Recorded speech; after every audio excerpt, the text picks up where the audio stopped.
যে কোনো সময় শুরু হচ্ছে যৌথ অভিযান। এরই মধ্যে যৌথ অভিযান নিয়ে চূড়ান্ত ছক কষেছেন নিরাপত্তা বাহিনীরা। কি হতে যাচ্ছে এই যৌথ অভিযান ঘিরে, কারা থাকছেন মূল টার্গেট, এই নিয়ে উঠছে প্রশ্ন।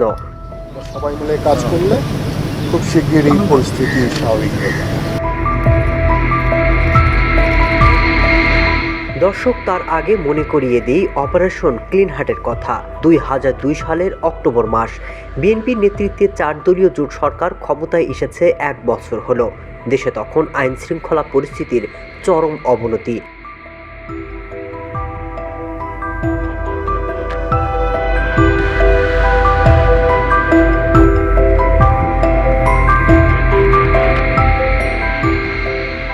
মধ্যরাতে মোবাইল ফোন নেটওয়ার্ক বন্ধ করে দিয়ে অভিযান শুরু হয়। সেনা অভিযান শুরুর আগে পুলিশকে কিছুই জানানো হয়নি। প্রথম দিনের অভিযানে প্রায় 1400 জনকে গ্রেপ্তার করা হয়, যাদের মধ্যে বেশিরভাগই ছিল বিএনপির নেতাকর্মী। অভিযান শুরুর পর দেশের বিভিন্ন জায়গা থেকে বিএনপির নেতাকর্মীরা পালিয়েও যান।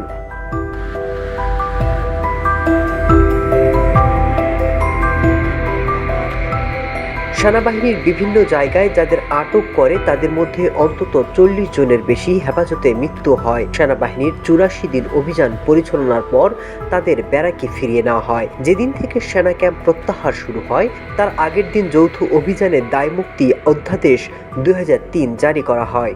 এর মাধ্যমে অপারেশন ক্লিন হার্টের অবসানও ঘটে। তৎকালীন বিভিন্ন সংবাদপত্রে প্রকাশিত খবরের মাধ্যমে জানা যায়, অপারেশন ক্লিন হার্ট চলাকালে 12,000 ব্যক্তিকে গ্রেপ্তার করা হয়। এছাড়া 2,000 আগ্নেয়াস্ত্র এবং 30,000 রাউন্ড গুলি উদ্ধারও করা হয়।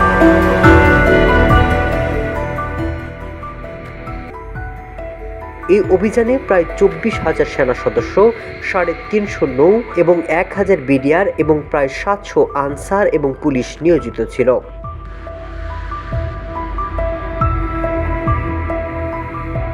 বাংলাদেশে অন্তর্বর্তী সরকার ক্ষমতা নেওয়ার পর থেকে আলোচনায় যৌথ অভিযান নিয়ে। এবার দুর্নীতিবাজদের গ্রেপ্তার এবং কালো টাকা উদ্ধারে শিগগিরই যৌথ বাহিনীর সাঁড়াশি অভিযান শুরু হতে যাচ্ছে।